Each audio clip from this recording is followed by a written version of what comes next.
인트로 및 지난 회 요약. 지난 시간, 우리는 형이상학의 깊은 심연으로 내려갔습니다. 존재와 본질, 실체와 우유성, 진료와 형상, 가능태와 현실태.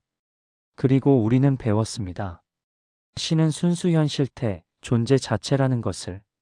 피조물은 존재를 받았지만 신은 존재 그 자체라는 것을. 오늘은 그 형이상학을 우리 자신에게 적용합니다. 나는 누구인가? 이것은 철학의 가장 개인적이면서도 보편적인 질문입니다. 토마스 아퀴나스는 영혼과 육체에 대한 혁명적인 이론을 제시했습니다.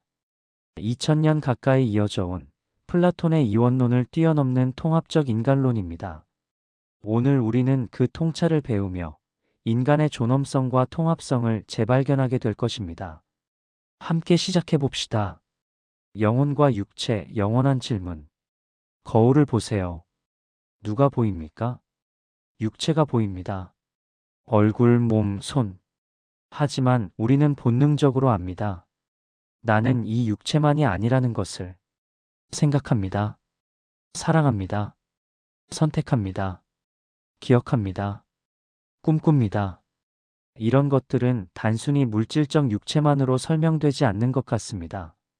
그래서 인류는 오래전부터 영혼이라는 개념을 가졌습니다. 하지만 질문이 생깁니다. 영혼과 육체는 어떤 관계인가? 세 가지 큰 답이 있었습니다. 첫째, 이원론. 영혼과 육체는 완전히 다른 두 실체다. 플라톤과 데카르트가 이 입장입니다. 둘째, 유물론. 영혼 같은 건 없다. 인간은 그냥 복잡한 물질일 뿐이다. 일부 현대 과학자들이 이렇게 말합니다. 셋째, 통합론. 영혼과 육체는 하나의 실체를 이룬다. 토마스 아퀴나스가 이 입장입니다. 오늘 우리는 토마스의 통합론을 깊이 이해해 보겠습니다. 하지만 먼저 왜 플라톤의 이원론이 문제인지 봐야 합니다. 플라톤의 이원론과 문제점. 플라톤은 위대한 철학자였습니다. 하지만 인간론에서는 문제가 있었습니다. 플라톤은 이렇게 말했습니다. 인간은 육체에 갇힌 영혼이다.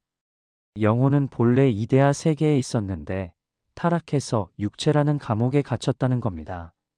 따라서 영혼은 선하고 고귀하다. 육체는 악하고 저급하다. 철학자의 목표는 육체에서 벗어나 순수 영혼이 되는 것이다. 이것은 몇 가지 문제를 일으킵니다. 첫째, 육체 경시. 만약 육체가 감옥이라면 육체적 필요나 쾌락은 모두 나쁜 것입니다. 극단적 금욕주의로 갈 수 있습니다. 둘째, 인간 분열. 영혼과 육체가 적대적 관계라면 인간은 내적으로 분열된 존재입니다. 진짜 나와 가짜 나가 싸웁니다. 셋째, 부활신앙 문제. 기독교는 육체의 부활을 믿습니다. 하지만 육체가 감옥이라면 왜 부활해서 다시 갇혀야 합니까? 넷째, 통일성 문제. 영혼과 육체가 완전히 별개의 실체라면 어떻게 하나의 나를 이룹니까? 토마스는 젊은 시절부터 이 문제를 고민했습니다.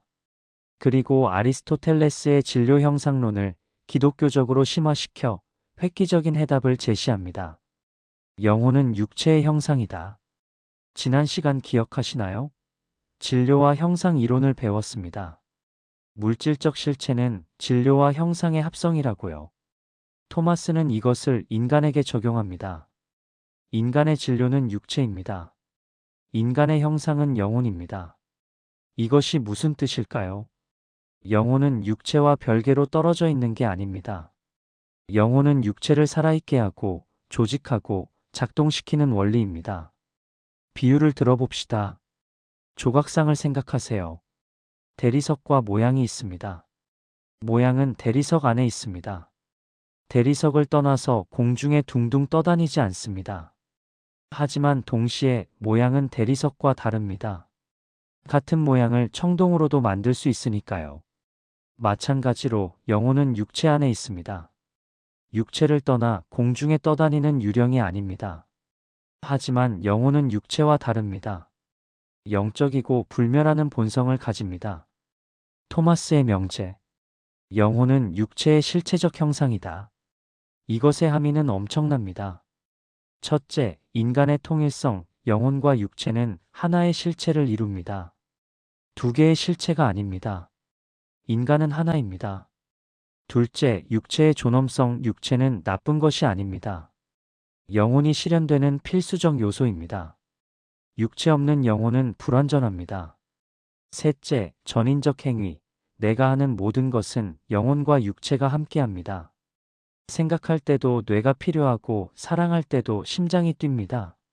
넷째, 부활의 필연성, 죽음 후 영혼만 있는 것은 임시 상태입니다. 완전한 인간이 되려면 부활해서 영혼과 육체가 다시 합쳐져야 합니다. 여러분, 이것은 혁명이었습니다. 영혼의 세 가지 기능. 그런데 영혼이 정확히 무엇입니까? 토마스는 아리스토텔레스를 따라 영혼을 생명의 원리로 봅니다. 모든 살아있는 것에는 영혼이 있습니다. 심지어 식물도요. 하지만 영혼의 수준이 다릅니다. 첫째, 식물론. 기능, 영양 섭취, 성장, 생식. 누가 모든 살아있는 것. 식물은 이것만 있습니다. 먹고 자라고 번식합니다. 둘째, 동물론. 기능, 감각, 욕망, 운동. 누가 동물과 인간. 동물은 식물론 동물론이 있습니다.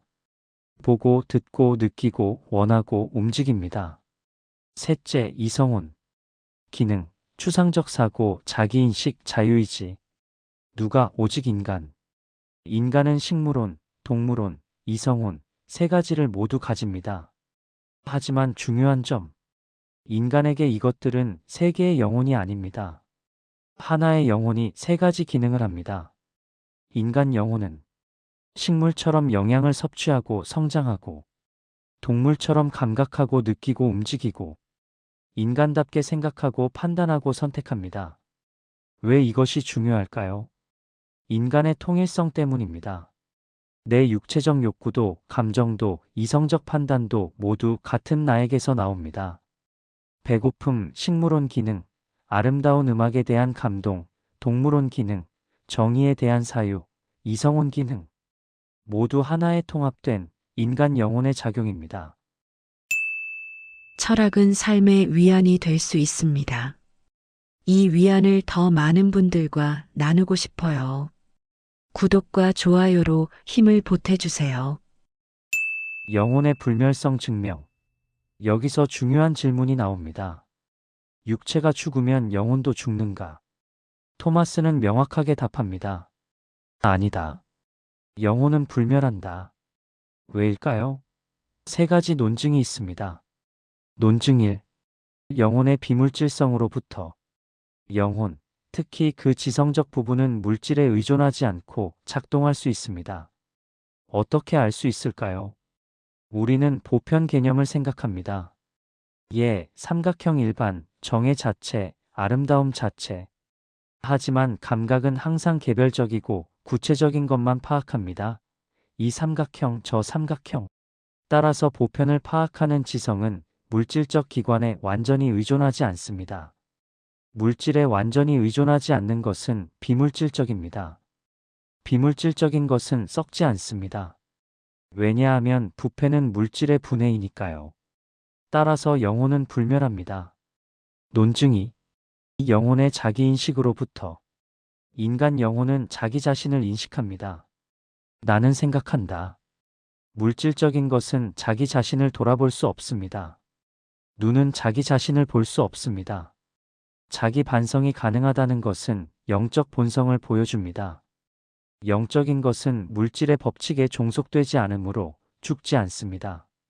논증 3. 영혼에 대한 갈망으로부터. 모든 존재는 자기 존재를 유지하려는 자연적 경향이 있습니다. 인간은 단순히 더 살고 싶다가 아니라 영원히 살고 싶다는 갈망이 있습니다. 자연은 헛된 욕구를 주지 않습니다. 목마름은 물이 존재한다는 증거입니다. 영혼에 대한 갈망은 영혼의 불멸 가능성을 시사합니다. 하지만 토마스는 조심스럽습니다. 영혼은 본성상 불멸합니다. 하지만 신의 보존이 필요합니다. 왜냐하면 영혼도 피조물이고 존재를 받은 것이니까요. 신이 보존을 멈추면 소멸할 수도 있습니다. 하지만 신은 선하시고 한번 창조한 이성적 영혼을 영원히 보존하십니다. 감각에서 지성으로 인식의 과정. 영혼이 어떻게 작동하는지 좀 더 구체적으로 봅시다. 특히 인식, 즉 어떻게 아는가. 토마스는 경험론자입니다. 그는 이렇게 말합니다. 지성 안에는 먼저 감각 안에 있지 않았던 것이 아무것도 없다. 모든 지식은 감각 경험에서 시작합니다. 과정을 따라가 봅시다. 1단계 감각. 사과를 봅니다. 빨간색, 둥근 모양, 단맛. 5감각이 정보를 받습니다. 2단계 상상력. 감각 정보가 내부의 이미지로 저장됩니다. 심상이라고 합니다. 눈을 감아도 사과를 상상할 수 있죠? 이게 심상입니다. 여기까지는 동물도 합니다. 3단계 추상. 여기서 인간만의 특별한 능력이 나옵니다. 지성은 구체적 심상에서 보편적 본질을 추출합니다.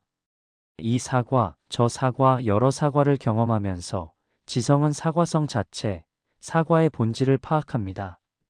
이것이 추상작용입니다. 개별적이고 물질적인 것에서 보편적이고 비물질적인 개념을 뽑아내는 것입니다. 4단계 판단과 추론. 보편 개념들을 가지고 판단합니다. 사과는 과일이다. 여러 판단을 연결해서 추론합니다. 모든 과일은 식물이다. 사과는 과일이다. 따라서 사과는 식물이다. 이것이 인간 지성의 작용입니다. 핵심 감각 없이는 지성도 없다. 따라서 육체, 감각기관은 영혼의 지적 활동에 필수적입니다. 이것이 영혼과 육체의 통합을 다시 한번 보여줍니다. 능동지성과 수동지성.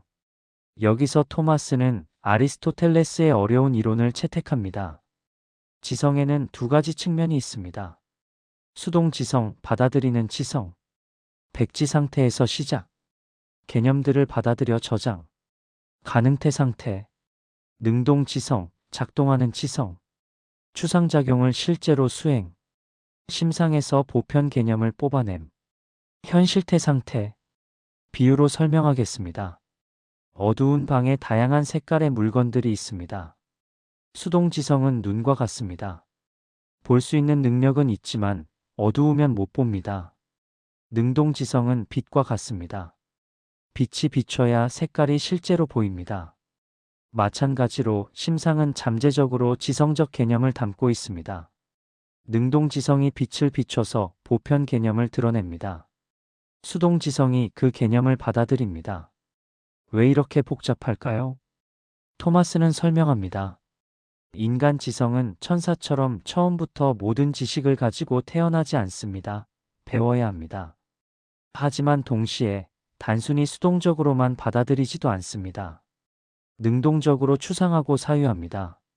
능동지성과 수동지성의 협력이 인간 지식의 독특함을 보여줍니다. 그리고 여기서 중요한 점. 능동지성은 비물질적입니다. 추상작용은 물질적 기관만으로는 불가능하니까요. 이것이 영혼 불멸의 또 다른 근거입니다. 의지와 자유의지. 인간 영혼에는 지성만 있는 게 아닙니다. 의지도 있습니다. 지성은 진리를 인식합니다. 의지는 선을 추구합니다. 둘의 관계는 어떨까요? 토마스는 말합니다. 지성이 먼저다. 알지 못하는 것을 원할 수 없으니까. 하지만 의지도 중요합니다. 의지는 자유롭습니다. 왜일까요? 동물의 욕구는 결정되어 있습니다. 배고픈 사자는 먹이를 보면 반드시 쫓아갑니다. 하지만 인간의 의지는 다릅니다. 지성이 여러 가능성을 보여주기 때문입니다. 이 음식을 먹을 수도 있고 건강을 위해 참을 수도 있다. 의지는 지성이 제시한 여러 선들 중에서 선택합니다. 이것이 자유의지입니다. 하지만 완전히 자유로울까요? 토마스는 구분합니다. 필연적으로 원하는 것, 행복. 모든 인간은 행복을 원합니다. 선택이 아닙니다. 자유롭게 선택하는 것, 행복에 이르는 수단. 돈, 명예, 쾌락, 덕. 무엇이 진짜 행복인지는 선택 문제입니다. 따라서 궁극 목적은 필연적으로 원합니다. 구체적 수단은 자유롭게 선택합니다. 이것이 인간 행위의 구조입니다. 그리고 여기서 윤리학이 나옵니다. 올바른 선택은 무엇인가? 다음 시간 주제입니다. 육체의 부활과 노년의 의미. 마지막으로 이 인간론이 우리 삶에 주는 의미를 생각해 봅시다. 토마스의 가장 중요한 통찰. 인간은 영혼과 육체의 통합이다. 이것은 여러 함의가 있습니다. 첫째, 육체의 존엄성. 우리 몸은 영혼의 감옥이 아닙니다. 영혼이 표현되는 도구입니다. 따라서 육체를 돌보는 것은 선합니다. 건강, 운동, 적절한 쾌락, 모두 좋은 것입니다. 극단적 금욕주의는 잘못입니다. 둘째, 감정의 가치. 감정도 인간의 일부입니다. 감각적 욕구는 나쁜 게 아닙니다. 물론 이성의 인도를 받아야 하지만 그 자체로 선한 것입니다. 셋째, 부활의 필연성. 죽으면 영혼과 육체가 분리됩니다. 하지만 이것은 비자연적 상태입니다. 완전한 인간이 되려면 부활이 필요합니다. 영혼만으로는 완전하지 않으니까요. 기독교의 부활 신앙이 철학적으로 근거를 가집니다. 넷째, 노년의 의미. 신이여 여러분께 특별히 말씀드립니다. 나이가 들면서 육체는 약해집니다. 하지만 영혼은 성숙합니다. 토마스에 따르면 지혜는 나이와 함께 자랍니다. 경험이 쌓이고 추상 능력이 깊어지고 판단이 성숙해집니다. 육체의 쇠퇴는 슬프지만 그것이 전부가 아닙니다. 영혼은 계속 성장할 수 있고 그 성장은 죽음 이후에도 계속됩니다. 그리고 부활 때 영광스럽게 변화된 육체를 다시 얻게 될 것입니다. 이것이 기독교 희망입니다. 그리고 토마스는 그것에 철학적 토대를 주었습니다. 오늘 우리는 토마스의 통합적 인간론을 배웠습니다. 영혼은 육체의 형상이고 둘이 하나의 인간을 이룹니다. 우리는 영혼도 아니고 육체도 아닙니다. 둘의 신비로운 통합입니다. 이것은 인간 존엄성의 기초입니다. 우리 전체의 몸과 마음, 감각과 이성 모두가 소중합니다. 다음 시간에는 이 인간이 어떻게 살아야 하는지 배웁니다. 사추덕과 3대 덕, 그리고 궁극적 행복인 지복직관. 어떻게 선한 삶을 살 것인가? 제목은 행복으로 가는 길, 덕윤리학과 지복직관입니다. 함께 해주셔서 감사합니다. 좋아요와 구독 부탁드립니다.